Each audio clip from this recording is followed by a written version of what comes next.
কদমতলা যুব মোর্চা কমিটির উদ্যোগে এক যুব নেতার উপর হামলার ঘটনার অভিযোগে কিছু দুষ্কৃতীদের বিরুদ্ধে গ্রেফতারের দাবি করা হয়েছে থানায়।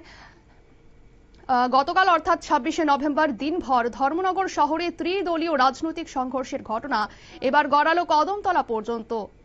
এদিন রাতে কদমতলা থানায় মামলা দায়ের করল কদমতলা মণ্ডল যুব মোর্চার কর্মীরা। তাদের অভিযোগ, এদিন দুপুরের ধর্মনগর শহরের ঘটনা চলাকালীন সময়ে কদমতলা মণ্ডল যুব মোর্চার সভাপতি অমিতাভ নাথ উনার মাকে নিয়ে চিকিৎসা সংক্রান্ত বিষয়ে গিয়েছিলেন ধর্মনগর শহরে। আর সেই সময় হঠাৎই তাকে লক্ষ্য করে কংগ্রেস কার্যালয় থেকে কয়েকজন নেতৃত্বরা প্রথমে অকথ্য ভাষায় গালিগালাজ করে, তারপর আক্রমণের চেষ্টা করেন বলে অভিযোগ। সে সময় ধর্মনগর থানার পুলিশের সহায়তায় তিনি কোনোভাবে সেখান থেকে কেটে পড়েন। পরবর্তীতে এই ঘটনার প্রতিবাদ জানিয়ে এদিন রাত ৮টা নাগাদ যুব মোর্চার অসংখ্য নেতৃত্ব ও কর্মী সমর্থকদের নিয়ে কদমতলা থানার ভারপ্রাপ্ত অফিসার ইনচার্জ এল সাংমার হাতে অভিযোগের প্রতিলিপিটি তুলে দেন।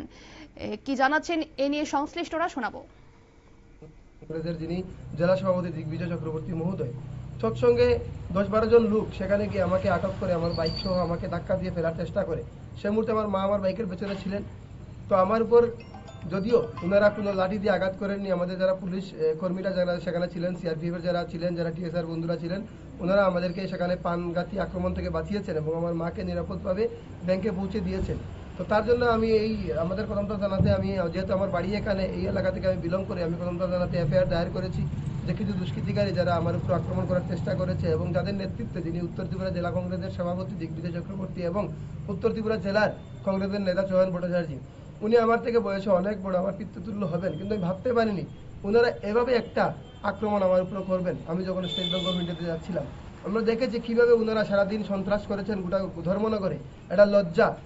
ওনারা আমাদের নেতাজি পাদদেশের এখানে দাঁড়িয়ে ওনারা আন্দোলন করছেন। আবার আমরা দেখতে পেয়েছি আজকের দিনে যে ঠিক আরো ১০০ মিটার দূরে সিপিএম এর নেতারা সেখানে ১০-১৫ জন ২৫ জন লোক নিয়ে সেখানে একটা মিছিল বা স্লোগান দিচ্ছিলেন, সভা করছিলেন।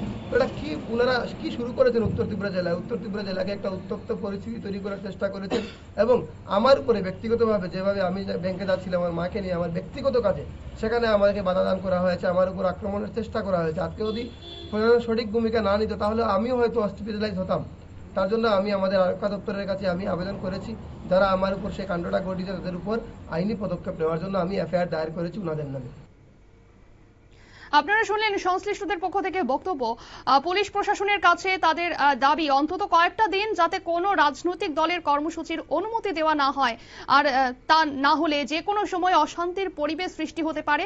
পাশাপাশি যুব মোর্চার সভাপতি অমিতাভ নাথের উপর আক্রমণের চেষ্টাকারীদের চিহ্নিত করে প্রশাসনিক ব্যবস্থা গ্রহণের দাবি জানানো হয়। নিয়ে নিচ্ছি ছোট্ট একটি বিজ্ঞাপন বিরতি, সঙ্গে থাকুন।